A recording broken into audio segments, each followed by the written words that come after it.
Hey, what's up guys? Welcome to our vlog or reel for today. So these are the units that we released mga choy.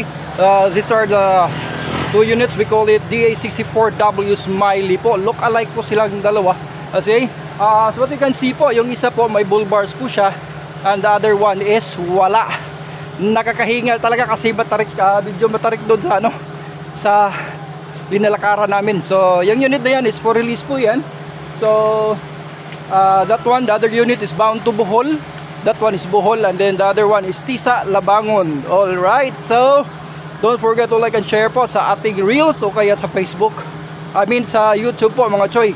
So once again, this is me Alex of JT Rebuilder and Automotive Parts Trading. So pwede po tayo dito cash or installment basis po. So yung dalawa puro po yan cash, wala pong installment po dyan. So we accept cash or installment basis here. For only 30,000 down payment po, may sasakyan ka na. Okay? If you want to know more about our products, our items that we are offering, don't forget to click this button and we will talk po in Messenger po. Maraming salamat sa manonood. Bye-bye!